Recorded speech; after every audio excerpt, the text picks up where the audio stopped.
আল্লাহ তাআলা মানুষের মধ্যে, সকল মানুষের মধ্যে,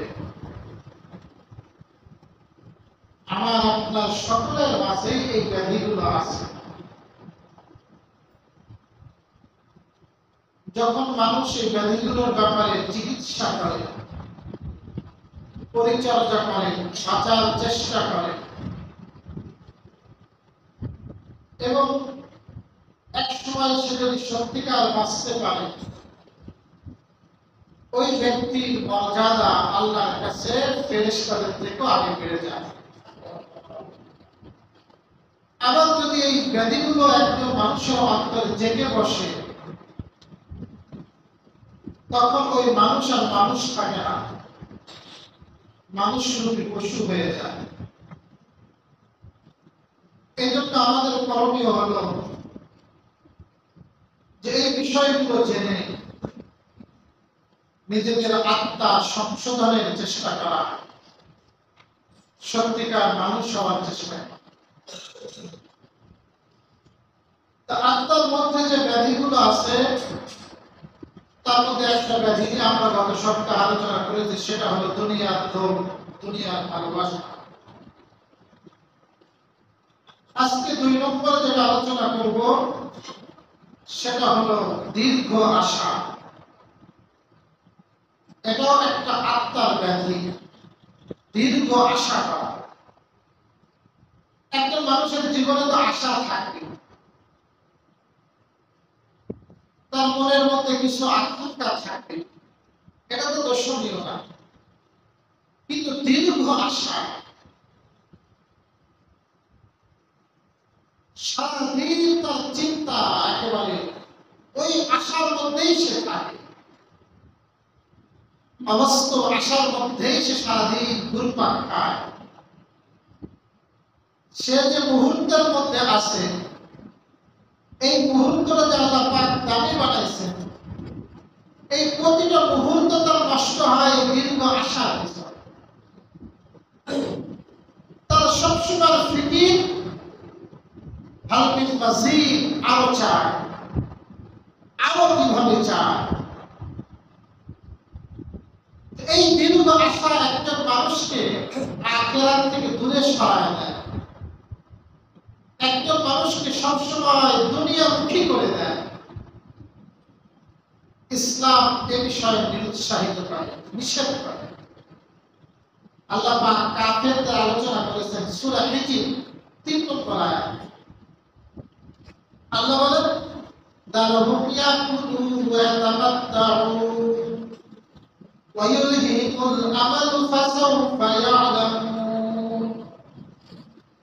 যারহুম, হে রাসূল আপনি তাদেরকে ছেড়ে দিন, ইয়াকুলু তারা খেতে থাকুক, সারাদিন খাক, ওয়া ইয়াতামাত্তাউ সারাদিন ভরপুর, সারাদিন খালি খায় আর ফুর্তি করে, আনন্দ উল্লাস সারা দুনিয়াতে আপনার কোনো কাজ নাই। সারাদিন এই আনন্দের মধ্যেই তার সময় কাটে।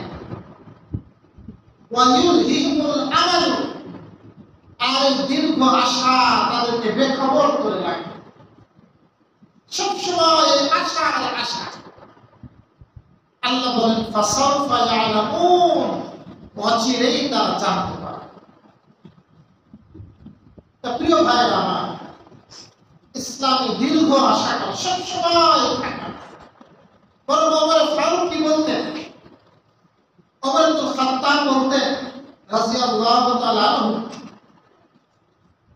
তুমি যখন সকাল করবে তুমি সন্ধ্যার আশা করো না, তুমি যে সন্ধ্যা পর্যন্ত বেঁচে থাকবা এই আশা করো না।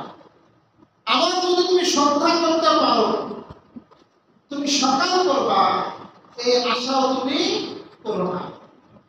তোমার জীবনের কোনো গ্যারান্টি নাই, যে কোনো মুহূর্তে তুমি চলে যেতে পারো। তাহলে তোমার জন্য সবসময় প্রাধান্য থাকে আখিরাত। আমি যেন সবসময় প্রস্তুত থাকতে পারি মৃত্যুর জন্য,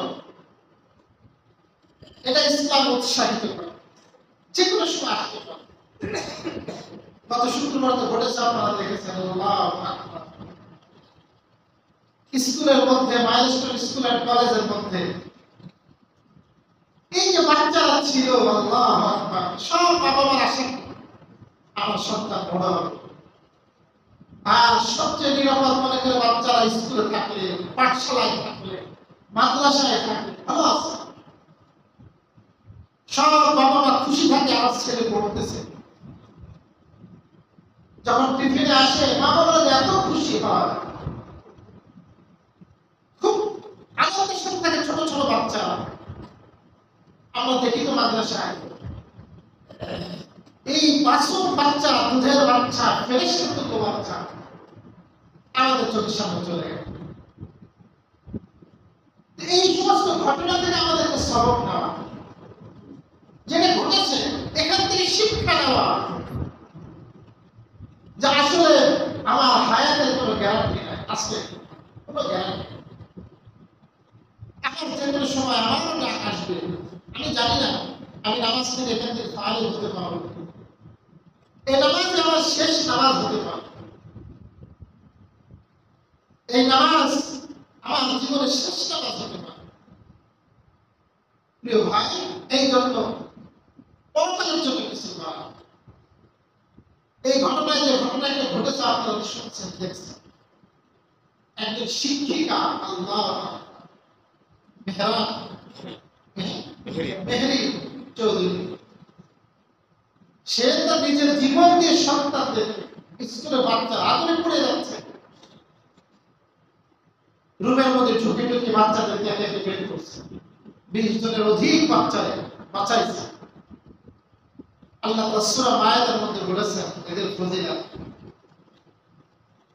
বাল কাতালা নাফসান বিগাইরি নাফসিন আও ফাসাদিন ফিল আরদ ফাকান্নামা কাতালান নাস জামিআ। যদি দুনিয়াতে কোনো মানুষ একজন মানুষকে অন্যায়ভাবে হত্যা করে, কিভাবে হত্যা করে? সে কাউকে মারেনি, আপনি তারা মেরে দিলেন। আও ফাসাদিন ফিল আরদ, সে জমিনে কোনো ফাসাদ সৃষ্টি করে না, তাও আপনি তাকে মেরে দিলেন। আল্লাহ বলেন সে যেন গোটা মানব মণ্ডলীকে হত্যা করে, শুধু তাকে, গোটা মানব সম্প্রদায়, ফাতালান নাস জামিআ, সব মানুষকে হত্যা করেছে। এর অর্থ হলো যে একজন মানুষকে হত্যা করতে পারে, সে সবাইকে মারতে পারে। সব মানুষের অপরাধের শাস্তি ওর আমলের যোগ্য হবে। ওমান আহইয়ান নাসা ওমান আহইয়াহা, আর যে ব্যক্তি একজন মানুষকে বাঁচাইল, কয়জনকে? একজনকে বাঁচাইল, ফাকান্নামা আহইয়ান নাস জামিআ, সে যেন গোটা মানব সম্প্রদায়কে বাঁচাইছে। আপনি মানুষকে কিভাবে বাঁচাবেন? তাফসীরে রুহুল মাআনিতে 1 নম্বরে আছে মিনাল হারকি ওয়াল হারকি, 1 নম্বরে আছে একটা মানুষ আগুনের পুড়ে মারা যাচ্ছে, আগুনের মধ্যে আছে, আপনি সেখান থেকে তাকে উদ্ধার করবেন। একটা মানুষ পানিতে ডুবে মারা যাচ্ছে, আপনি পানিতে নেমে তাকে উদ্ধার করবেন। বা কোনোভাবে প্রচন্ড গরমের মধ্যে আছে বা প্রচন্ড ঠান্ডার মধ্যে আছে, বা হঠাৎ রাস্তায় দেখছেন অ্যাক্সিডেন্ট করছে, আহত, আপনি তাকে নিয়ে গেলেন দ্রুত হাসপাতালে, আপনার সমস্ত জরুরি কাজকে ফেলে এই যে হাসপাতালে নিয়ে গেলেন, তার জন্য একটু সেবা করলেন, তার পিছনে একটু সময় ব্যয় করলেন। এই উসিলায় যদি আল্লাহ পাক তাকে বাঁচায় দেয়, বেঁচে যায়, আল্লাহ তাআলা বলেন কেমন করে আপনি শুধু তাকে বাঁচাননি, গোটা মানুষকে বাঁচাইলে যে সওয়াব হইতো, সেই সওয়াব আপনার আমলনামায় যোগ হবে। শুধু নিজেরা নিয়ে পড়ে না থাকা, আমি বাঁচতে পারবেন না, এটা ইসলাম আপনাকে উৎসাহিত করে। বরং আপনি অন্যের ফিকির করবেন, অন্যকে বাঁচানোর চেষ্টা করবেন, অন্যকে কল্যাণ পৌঁছানোর চেষ্টা করবেন, তাহলে আপনাকে আল্লাহ পাক দামি করবেন, আপনাকে সম্মানিত করবেন, এই মহিলার মতো মহিষী করবেন। প্রিয় ভাইয়ের আমার, এই জন্য ইসলামের দীর্ঘ আশা, এটাকে ইসলাম নিষেধ করে। সবসময় আশা নিয়ে তার দুনিয়ার মধ্যে এত নিমগ্ন, তার নামাজের কোনো খবর নেই, নামাজ পড়ার সময় নেই, রোজা রাখার সময় নেই, হজও করে না, কোনো কিছু ফিকির নাই, সারাদিন শুধু ওই টেনশন, ওই চিন্তা। আল্লাহ আমাদেরকে হেফাজত করুন। প্রিয় ভাইরা, এরপর আরেকটা আত্মাধিক ব্যাধি আছে, এটা আল্লাহ পাক সবার মধ্যে দিয়েছে। এর ভালো মন্দ দুটি দিকই আছে। সেটা হলো রাগ। সেটা কি? রাগ। এটাও কিন্তু আত্মার একটা বড় ব্যাধি। রাগের কারণে মানুষ কিন্তু ঝামেলা হয়ে যায়, পশু হয়ে যায়, পাথর দিয়ে মানুষকে হত্যা করতে পারে। যখন মানুষের কি এসে যায়? রাগ। এই রাগ, এটাও কিন্তু আত্মার একটা বড় ব্যাধি। আল্লাহ মানুষের মধ্যে রাগ দিয়েছে, একবার না দিলেও তো মানুষ না রাগ দিয়েছে। যদি তোমার জানমালের উপরে কেউ আক্রমণ করে, তোমার ইসলামের উপরে যদি আঘাত আসে, আল্লাহ এবং রাসূলের উপরে আঘাত আসে, তখন তো তোমাকে রাগ দেখাতে হবে। দিনের ক্ষেত্রে তোমাকে কি দেখাতে হবে? রাগ দেখাতে হবে। কিন্তু নিজের ব্যাপারে যদি আসে, ইসলাম বলে তুমি তোমার নিজের ব্যাপারে রাগকে তুমি কন্ট্রোল করো, নিয়ন্ত্রণ করো। যদি নিজের ব্যাপারে রাগকে নিয়ন্ত্রণ করতে পারে, আল্লাহ রাসূল ওই ব্যক্তির জন্য জান্নাতের সুসংবাদ দিয়েছেন। একজন সাহাবী আসলেন রাসূলের কাছে, এসে বললেন, ইয়া রাসূলুল্লাহ আউসিনি ওয়ালা তুফির আলাইনা, আমার ওসিয়ত করেন। বেশি কথা শুনতে পারবো না, সংক্ষেপ, সময় কম, অল্প কথায় আমার কিছু নসিহত করেন। অল্প অল্প নসিহত, অল্প কথায় নসিহত। ওয়ালা তুফির আলাইনা, বেশি করবেন না। রাসূল সংক্ষেপ করলেন, লা তাকজব, লা তাকজব, তুমি রাগ করো না, রাগান্বিত হও না। সাহাবী ছিলেন যে একেবারে সংক্ষেপ হয়ে গেল, বলছে জিদ আটু বাড়াই দেন।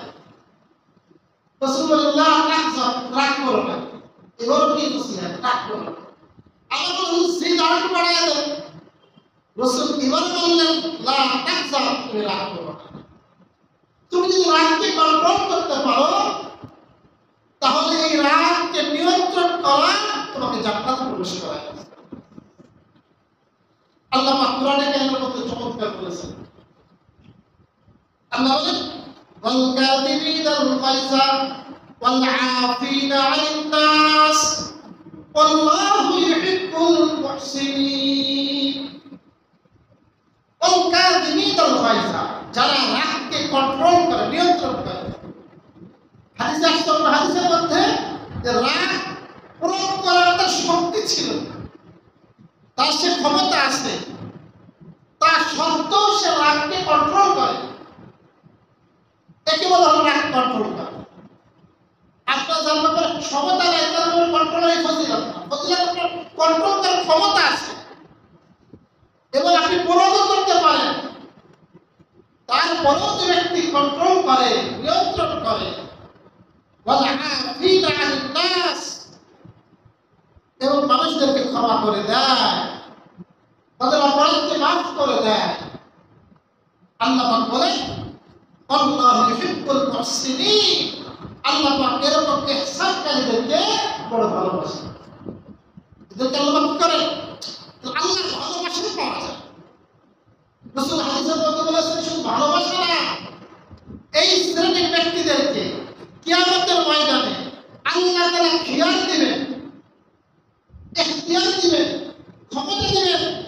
বলবেন, এই যে হুর আছে এখানে, যাকে তোমার মনে চায় তাকে নিয়ে তুমি জান্নাতে প্রবেশ করো।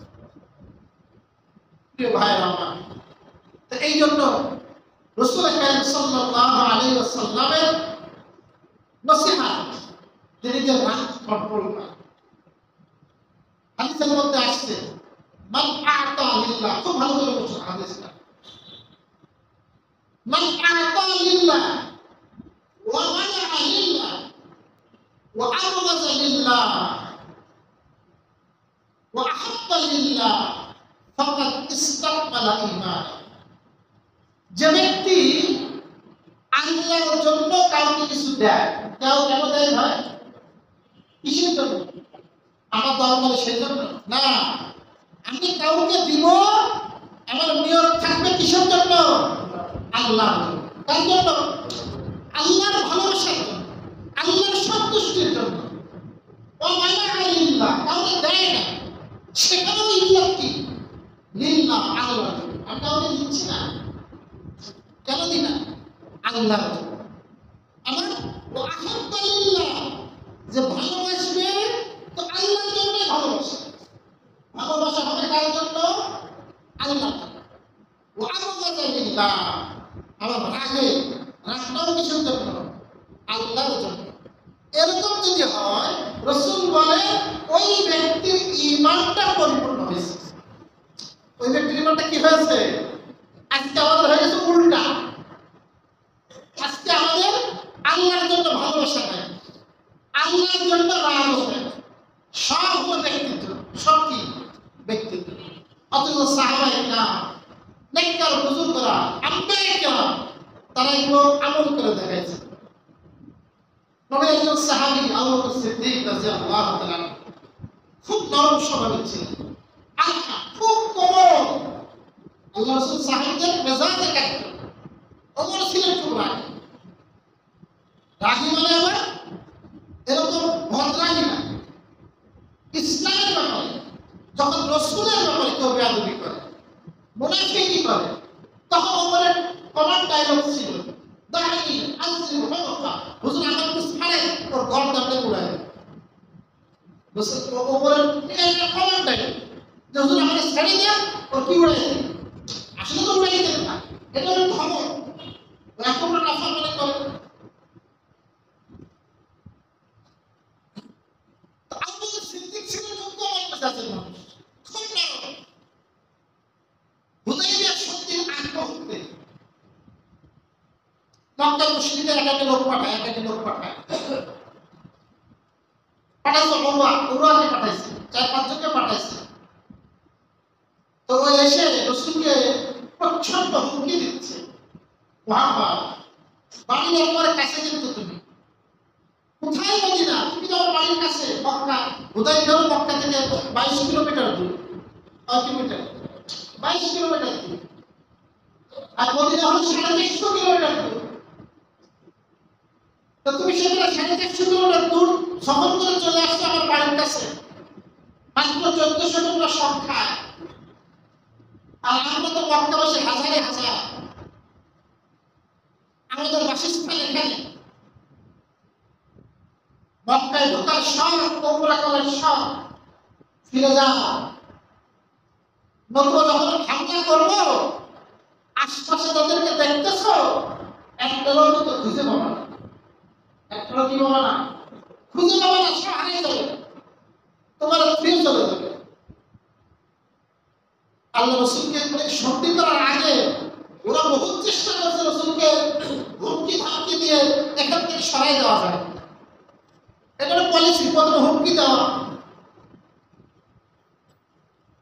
রাসূল করিম সাল্লাল্লাহু আলাইহি ওয়াসাল্লাম কিছু বলার আগে আবু বকর সিদ্দিক বলতে, সহিহ বুখারীর হাদিস, আবু বকর সিদ্দিক বলতেছেন ওমরাকে, ওমরা ভাগ এখান থেকে ভাগ, কুনসুস মাল্লাহ, তুই যে তোর যে দেবতা আছে লাত, ওদের দেবতার নাম কি? লাত, উজ্জা, মানাত, হুবল, এগুলো ওদের মূর্তির নাম। এই মূর্তিগুলো ওরা পূজা করত। তোদের যে দেবতা আছে লাত, সেই লাত মূর্তি লজ্জেস্তার চষ্টা আছে। কত বড় গালি না? ওই লজ্জার চষ্কে এত বড় কথা বলিস, আমরা রাসূলকে ছেড়ে চলে যাব। সাহাবাদের রাগটা গেছে দিনের ব্যাপারে। কিসের ব্যাপারে? দিনের ব্যাপারে। আলী রাদিয়াল্লাহু তাআলা ঘটনা বলে আরো পরিষ্কার হবে। আলী রাদিয়াল্লাহু তাআলা ওনার সামনে একবার আল্লাহ রাসূলকে একদম বেশি কথা বলছে। আলী ছিল অত্যন্ত সহজ, খুব সহজ। ওমর শুধু হুঙ্কারেই থাকতো, আর আলী করতেন আসল কাজ। যুদ্ধের ময়দানে আসল কাজ কে করতেন? আলী করতেন। মানবতা মুসলমান, ওমর দিতেন হুঙ্কার, আর আবু বকর দিতেন পরামর্শ। আবু বকর কি দিতেন? চাই খলিফা চাই কাজ বিশেষ করে। আলী রাদিয়াল্লাহু তাআলা খুব সাহসী ছিলেন, শক্তিশালী ছিলেন। যেই না দাঁড়িয়ে গাড়ি গেছে, ও তৎক্ষণাৎ করে ধরে আসাম দিয়ে চলে গেছে। আলী আসাম দিয়ে আগে বুকের মধ্যে চেপে বসছে। এবার ও চিন্তা করছে আমি বাসি কেমনে, ও মুখে থুতু মারছে। আলী রাদিয়াল্লাহু তাআলা থুতু মারছে। আলী রাদিয়াল্লাহু তাআলা সঙ্গে সঙ্গে ছেড়ে গেছে, ছেড়ে গেছে। এবার তো সাথী শুক্লা কি বলে, থুতু মারলো, এখন তো মায়ের দুটো পাওয়া হয়েছে, আর দুটো পাওয়া হয়েছে না, মুখে থুতু মারছে, কত বড় খারাপ কাজ করছে। তারপর ছেড়ে দিলেন কেন? তা আলী রাদিয়াল্লাহু তাআলা বলতেছেন, দেখো ভাই, আমি যখন থেকে তো প্রথমে আসমান আসছিলাম, এটা তো আল্লাহর জন্য করছিলাম, নবীর জন্য করেছিলাম, দ্বীনের জন্য করেছিলাম। কিন্তু যখন থুতু মারছে আমার ব্যক্তি পর্যায়ে চলে গেছে, এই জন্য আমি কোনো প্রতিশোধ নিই নাই, আমি সেখান থেকে সরে আসছি। সুবহানাল্লাহ। এরকম তারা পার্থক্য করতে আল্লাহর জন্য রাগ আর নিজের জন্য রাগ। আল্লাহ পাক কোরআনে কারিমে এক নবীর ঘটনাই আছে। সে নবীর নাম হলো যুলকিফল। নাম শুনছেন আপনারা? খালিদ মুসা ইব্রাহিম আল্লাহ তাআলা অসংখ্য নবী রাসূল দুনিয়াতে পাঠিয়েছেন। তার মধ্যে কয়েকজন নবীর নাম কোরআনে আছে, 25 জন নবী। সেই 25 জন নবীর একজন নবীর নাম হলো যুলকিফল। নাম কি? কোরআনে আছে যুলকিফল। হালাত রাসূলিতে আসলে যা হয় ওটা আরবি গ্রামার। তিনি যখন নবী হবেন, যখন দায়িত্ব নেবেন, নবী না দায়িত্ব নেবেন, ওনার পূর্ববর্তী যিনি দায়িত্বশীল ছিলেন শাসক এবং তিনি নবীও ছিলেন, হযরত ইয়াসা আলাইহিস সালাম। কি নাম? ইয়াসা। একজন তো ঈসা, আর একজন নাম কি? ইয়াসা। ইয়াসিন আই ইয়াসা। এটা একজন নবী। তুমি পরবর্তী নবী কাকে বানাবে? পরবর্তী আমির কাকে বানাবে? খলিফা কাকে বানাবে? নবী তো আল্লাহ বানাবে। পরবর্তীতে যুলকিফল নবী হয়েছিলেন, আল্লাহ ওহী পাঠিয়েছিলেন। কিন্তু খলিফা বানাবেন কাকে বানাবেন? উনি পরামর্শ করলেন আর সিদ্ধান্ত দিলেন। তাফসীরে ইবনে কাসিরের এই আয়াতের ব্যাখ্যা আছে সব। যে যার মধ্যে তিনটা সিফাত আছে তাহলে আমি আমার পরবর্তী খলিফা বানাবো। তিন সিফাত থাকতে হবে। এক সিফাত হলো সে সারা রাত ইবাদত করবে। সারা রাত কি করবে? ইবাদত করবে। তাহাজ্জুদ আল্লাহর দরবারে করে থাকবে, সিজদায় থাকবে, কিয়ামে থাকবে। দুই, তার রোজা রাখতে হবে নিয়মিত, নিষিদ্ধ দিনগুলো ছাড়া। আর 3 নম্বরে রাগ করা যাবে না। কি করা যাবে না? কোনো রাগ করা যাবে না ব্যক্তিগত বিষয়। উনি দায়িত্ব নিলেন, উনি খলিফা হলেন। এখন ইবলিস তার চেহারা পাঠায়, দেখ ওরে কিভাবে ওয়াদাকে ভঙ্গ করানো যায়, ওরে তো রাগ করানো কিভাবে যায়। এটা কিন্তু যারা বুদ্ধিমান সূক্ষ্ম আমাদের বুঝতে হবে। রাগ কার থেকে আসে? শয়তান। এটা কার থেকে আসে? শয়তান। শয়তানই শিখায়। শয়তান যারা সামনে পাঠাইছে ওদের বহুত কাহিনী আছে, সবাই ফেল। ইংলিশ সাথে আমার যেতে হবে। ইংলিশ সরকারে যায় না, ইংলিশ বড় জায়গায় যায়। ইংলিশ কোন জায়গায় যায়? বড় জায়গায়। ইংলিশ বলে আমার যেতে হবে, কেউ হবে না। ইংলিশের মানুষের আকৃতি দেখেছে। যুলকিফল আলাইহিস সালাম অভ্যাস ছিল, উনি সারা রাত যেহেতু ইবাদত করতেন, দিনের বেলা দুপুরবেলা আর একটু ঘুমাইতেন। এর একটা সাধারণ আমল। ওই সময়টা বিরক্ত করতো না। সকালে রাস্তায় বসতো, বিচার করতো, আর দুপুরবেলা ঘুমাতো। ওই মানুষের আকৃতিতে যখনই ঘুমাই এবং ঘুম আসছে, দরজা শব্দ করছে, ওঠেন। দরজা খুলছে, কি ভাই? আর বড় সমস্যা নেই, আপনার কাছে আসছে। বলে আমার ভাই আমার ভাগ মেরে দিচ্ছে, আমার অংশ দিচ্ছে না, আপনি বিচার করে দেন। তাহলে তুমি এখন আসছো কেন? পরে বসে কালকে সকালে আসবে, সাথে তোমার বাইরে নিয়ে আসবে। এর ঘুমটা বাগাইতে চলে গেছে। পরের দিন আবার আসছে, আবার হযরত জুলকিফল ঘুমাইছেন, ঠিক ওই সময় আসছে। আজকে ওনার ঘুম ভাঙছে, বলে তোর ভাই কই? বলে উনি খুব চালাক, উনি আসতে চাচ্ছে না, কালকে আগামীকাল আসবে। জুলকিফল অপেক্ষা করে, আসে না। এরপরে তৃতীয় দিন উনি ঘুমিয়ে টনটন পড়ে যাচ্ছে। পরিবার বর্গরা বলছে, খবরদার, আজকে আমি ঘুমাবো, কেউ যদি দরজা শব্দ করতে চায় তো শব্দ করতে দিবে।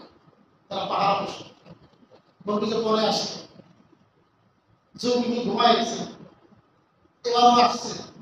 আজকে যখন দরজা শব্দ করবে, অন্ত ধান্দা ঘুম ভাঙাই নেবে, ওরা রাগান্বিত করবে, উত্তেজিত করবে। পরিবার বর্গ শব্দ করা যাবে না। এবারও করছে কি, বিশাল জানলা আছে, জানলাতে ঢুকে গেছে, জানলাতে ঢুকে ভিতরে শব্দ দরজা হবে না। এই জানলা থেকে আমরা ঢুকতে পারবো? পারবো না, কিন্তু জিন পারবে, ইবলিস পারবে। আল্লাহ পাক ওদেরকে সেই শক্তি দিয়ে দিয়েছে, ওরা যে কোনো আকৃতি ধারণ করতে পারে। মানুষের রক্তের শিরা, উপশিরায় এরা চলাচল করতে পারে।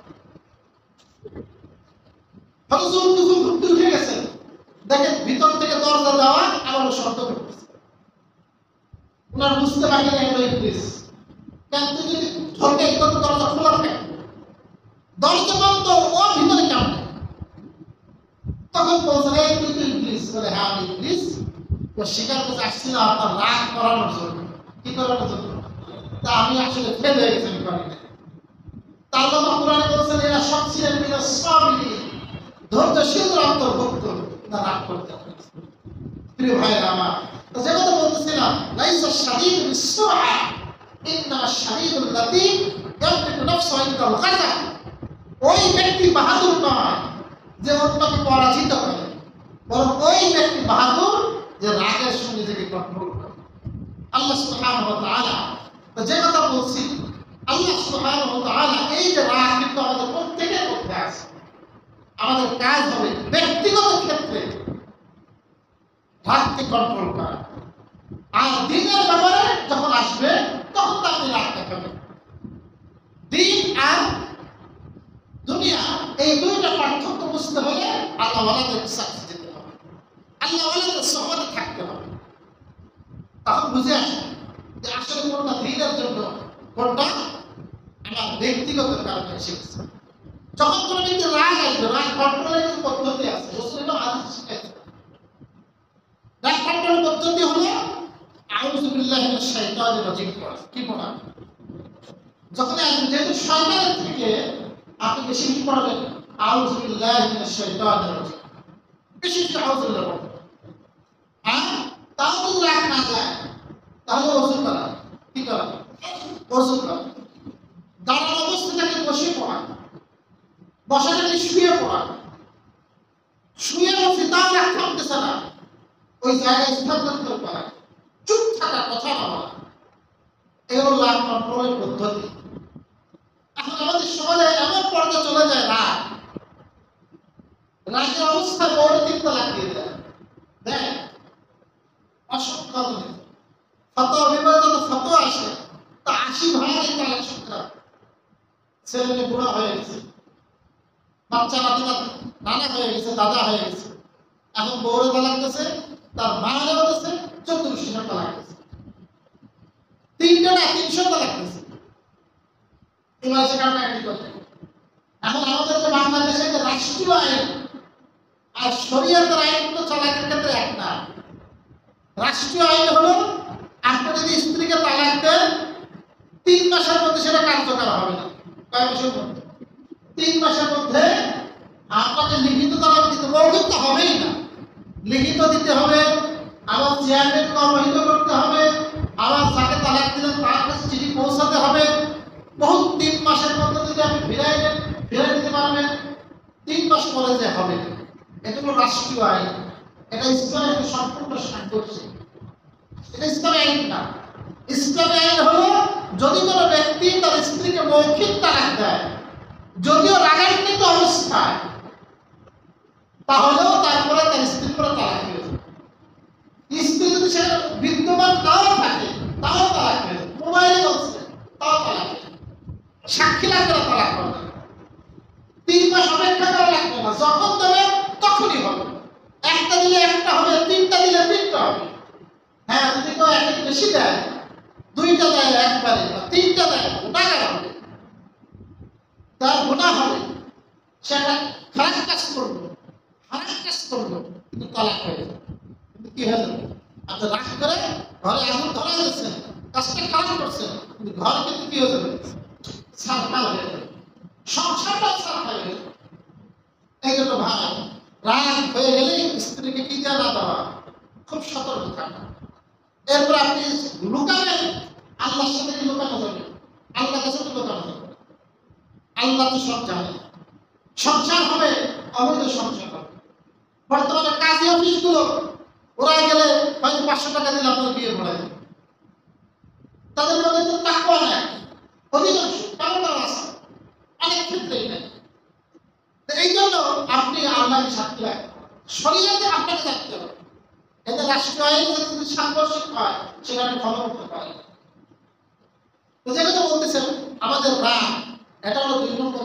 3 নম্বর, 1 নম্বর তো বলছিলাম দুনিয়া ভালোবাসা, লোভ। 2 নম্বর হলো দীর্ঘ আশা। 3 নম্বর রাগ।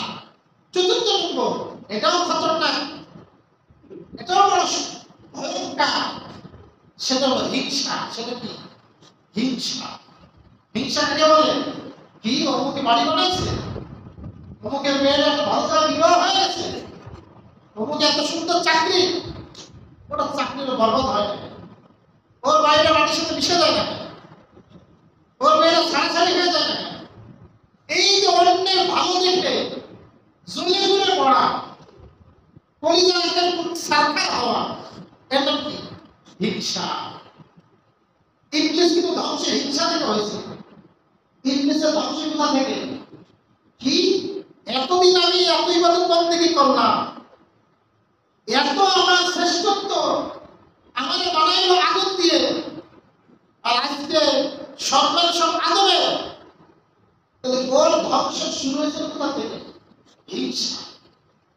আল্লাহ রাসূল সাল্লাল্লাহু আলাইহি ওয়াসাল্লাম বলেন, ইয়্যাকুল হাসাদ, তোমরা হিংসা থেকে বাঁচো।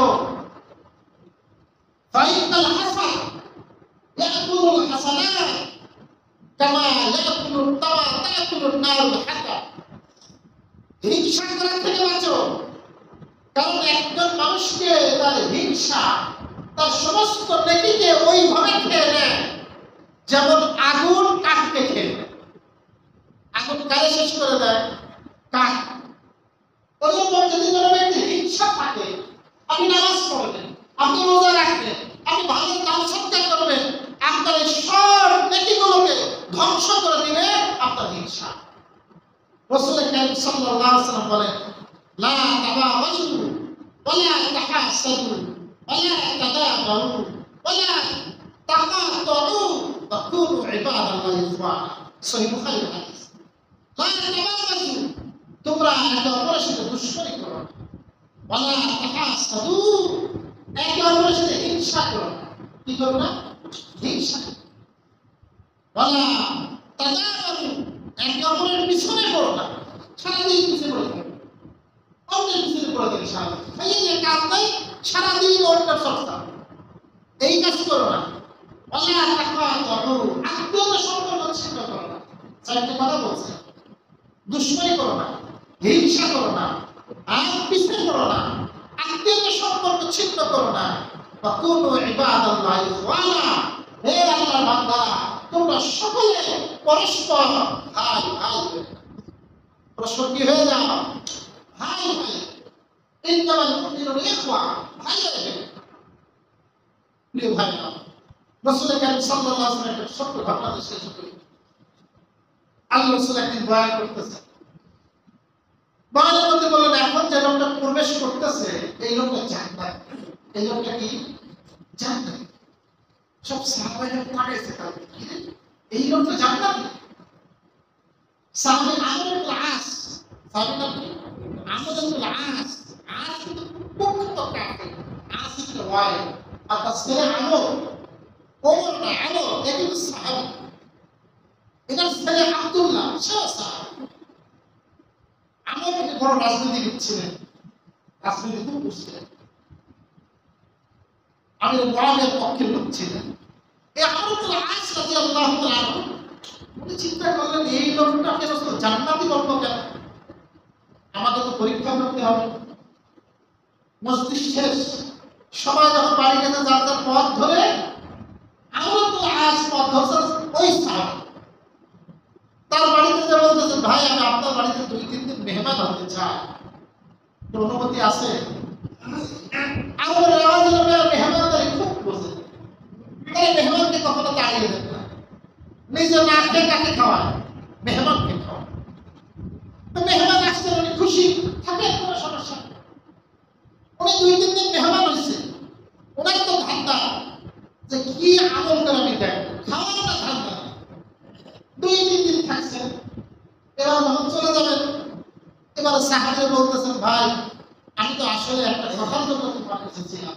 বলে কি? আল্লাহ রাসূল বলেছেন তুমি যখন ঢুকতেছিলা তুমি জান্নাতি, তোমার মধ্যে কি আমল আছে আমি এটা দেখতে চাই, এই জন্য আমি ছিলাম। তো আমি কয়েকদিন থেকে দেখলাম অন্যান্য সাহাবীরা যা আমল করে তুমিও তাই আমল করো, বিশেষ কোনো আমল তো তোমার মধ্যে আমি দেখি নাই। তাহলে আল্লাহ রাসূল কেন বললেন? ওই সাহাবীর নাম হলো সাদ ইবনে আবি ওয়াক্কাস। সাহাবীর নাম কি ছিল? উনি আশারে মুবাশশারা, জান্নাতের 10 জন সুসংবাদপ্রাপ্ত সাহাবীদের একজন, সাদ ইবনে আবি ওয়াক্কাস। উনি বলেন, দেখো ভাই, আসলে আমার মধ্যে একটা আমি সবসময় আমল করার খুব চেষ্টা করি, আমি আমার অন্তরে কখনো হিংসাকে জায়গা দিই না। সুবহানাল্লাহ, কাকে জায়গা দিই না? আমি আমার কোনো ভাইয়ের প্রতি হিংসা করি না। আমি সবসময় অন্যের ভাইয়ের প্রতি কল্যাণ কামনা, তার উন্নতি কামনা করি। অন্যের প্রতি কখনো কি কামনা করি না? তার ক্ষতি সাধন করার আমার কখনো চিন্তা ভাবনা থাকে না। তখন আমর ইবনে আস বলতেছেন, এই গুণের কারণে আল্লাহ রাসূল আপনাকে বলেছেন আপনি জান্নাত। এই জন্য প্রিয় ভাই, হিংসা থেকে বাঁচার একটা পদ্ধতি, এটা হাকিমুল আশরাফ আলী থানভী বলেছেন। তেমন একটা পদ্ধতি বলছি আপনাদের। আর হিংসা থেকে বাঁচার পদ্ধতি হলো, যার ব্যাপারে হিংসা হবে তার নাম ধরে আল্লাহর কাছে দোয়া করবে। যার নিয়ে জন্মে ওরে কি করবে? আল্লাহ তুমি ওর সম্পদ আরো বাড়ায় দাও, আল্লাহ ওর সম্পদ আরো বাড়ায় দাও, আল্লাহ ওর সন্তান আরো বাড়ায় দাও, ওর জন্য যত ভালো দোয়া আছে সব আপনি করবেন। তার মারা গেলে তার মাগফিরাত কামনা করবেন। সাহেব রাহমাতুল্লাহ আলাইহি এইভাবে যখন করতে থাকবেন, দেখবেন আপনার হিংসা অন্তর থেকে দূর হয়ে যাবে। আল্লাহ সুবহানাহু ওয়া তাআলা আমাদের অন্তরের যে রোগ ব্যাধির কথা বলা হলো, আল্লাহ পাক আমাদের আপনাকে সকলকে এই ব্যাধিগুলো থেকে বেঁচে থাকার তৌফিক দান করুন। আমিন।